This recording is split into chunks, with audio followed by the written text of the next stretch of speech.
This is going to be the lighter side of the unbreakable mindset. In the first two lessons, we talked about darkness and building enemies for ourselves in our own minds.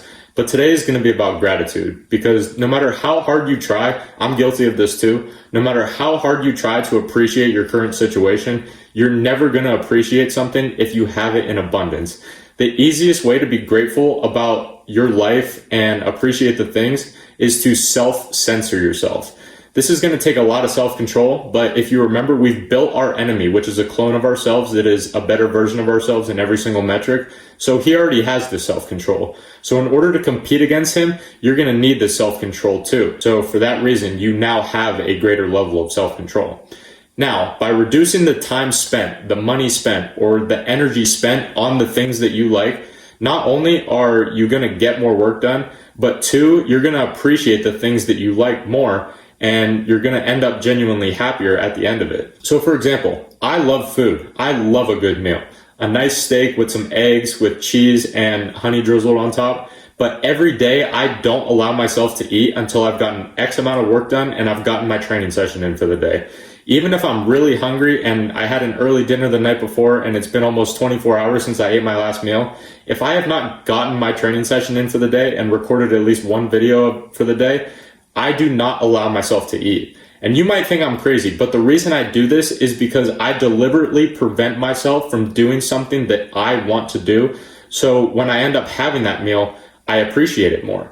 Every bite to me is pure bliss after 24 or 48 hours of not eating anything. Humans were not meant to live in abundance. We were designed to just barely get enough calories from the animals and the berries in our surroundings, make sure our family was fed, and sit in the dirt around the fire at nighttime. We were not meant to be able to have access to food anytime we want at the snap of our fingers. That's why people are fat nowadays. We're not meant to be able to have constant entertainment in the form of cheap dopamine anytime we want. That's why people's attention spans are so terrible nowadays, and most people can't pay attention for longer than 5 seconds. The human mind is not evolved for endless abundance. So you either have two choices in the world that we live in today. You can either cave into it and completely become a consumer who is obese and has ADHD because you're too busy watching TikTok or YouTube shorts or Instagram reels to distract yourself from concentrating on anything important. Or you can censor yourself and prevent yourself from having these things that you want.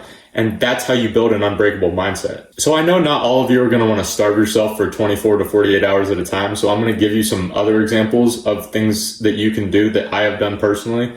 And I actually developed this tactic over the past 3 years, getting ready for each upcoming soccer season. And not everyone does this, but for me, it forced myself to censor myself. If I wanted to come into season the fittest guy on the team and significantly improve from the version of myself from last season, I knew that I had to eat properly. I can't drink. I can't stay up late because I have training the next morning. So when the season was over, the thought of eating ice cream or having a glass of bourbon with a cigar sounded fucking amazing to me. To most people, that's every day or every weekend for them. But when I would do it after a 6-month off-season training camp that I would put myself through, plus a 3-month season of 2 to 3 matches per week, when I would do it, I'd be smiling from ear to ear because it's been 8 or 9 months since I did it last. So by preventing myself from having it, not only was I more grateful, but I was in better shape, and I also didn't spend the money on those type of things. So the point is, if you restrict yourself from the things that you want, not only are you going to end up happier, but you end up being in better physical and financial shape as a result of it. So think of all the things that you enjoy, because we all have them, and that's fine. We should have things that we enjoy. And from the previous lesson, we've made our enemy, who's a fucking machine, who doesn't waste as much time, and you're competing with him. So you need to learn how to restrict those things or delay those things so that you can appreciate them more.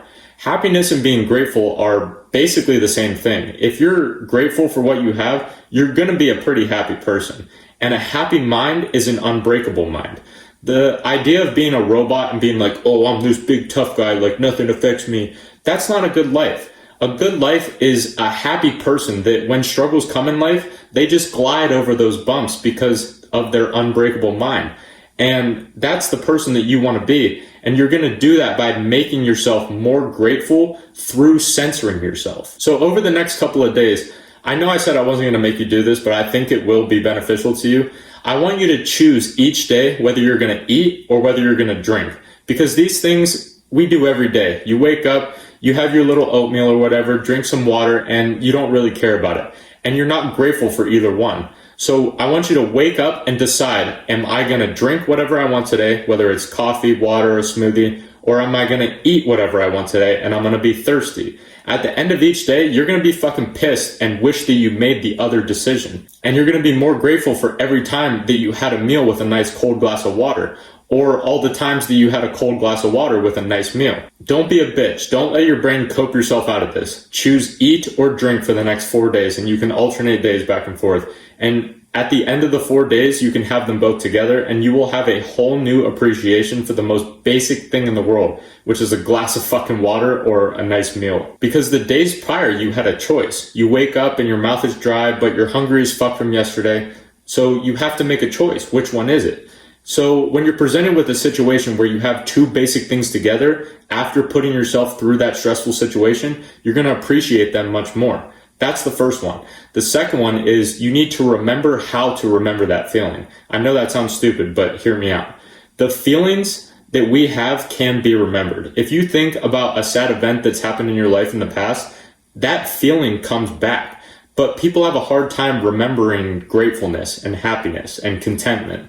So what you're going to do is you're going to put yourself in these situations of stress. You're going to relieve yourself from that stress after a given period of time. Then you're going to try and remember that feeling distinctly. Remember where you are, how you were sitting, what you were wearing, and remember that feeling so that you can revert back to it any time in the future, and you will automatically feel more grateful. I can remember the first time I did a 96-hour fast and I had nothing but salt water, lime water, and tea. And I remember the first bite of food that I had, and I'm smiling just thinking about it. But I remember exactly how it felt because I voluntarily put myself in these extreme situations where when I relieved myself from them, I remember how grateful I was. And that's just one example, but I have countless more where I can recall that allow me to be instantly more appreciative for what I have, even if it's the most basic thing like food. Money's another great example. I want you to check your bank account right now. If you're broke, this is even better, but if you're not, recall a time that you once were broke. But when you get that deposit into your account, remember that feeling. Because I remember back in January when I moved out with $216 to my name to go live on a job site. I remember so vividly when that first paycheck hit my account, the feeling that I had. Those are a couple of examples, but I want you to leave in the comments what you're going to do to put yourself in a position of stress, how you're going to relieve it, and once you've relieved it and you're content and happy, remember that feeling and write it down in as much detail as possible. Now, this probably goes without saying, but this isn't going to work unless you put yourself in extreme situations of stress. If you're hungry for an hour and then you go get fucking Chipotle, you're not going to be happy enough to be able to reframe your mind to truly be able to remember that feeling. You need to suffer. I'm talking 2 hours of sleep for 2 days in a row, or the no food, no water back and forth thing. Like, I don't care how long it takes until literally you cannot take it anymore and you're on absolute edge, because it's only then when you're able to hack your brain to be able to directly remember that feeling. You need these feelings that you can revert back to that will instantly make you more happy and more grateful for what you currently have. No matter what's going on in your life, you will be able to sit there and go, yeah, this fucking sucks, but at least I have water, or at least I have food, or at least I'm not broke. And you can sit there and smile even if you're in the most fucked up situation imaginable. And that's what you're going to learn to do.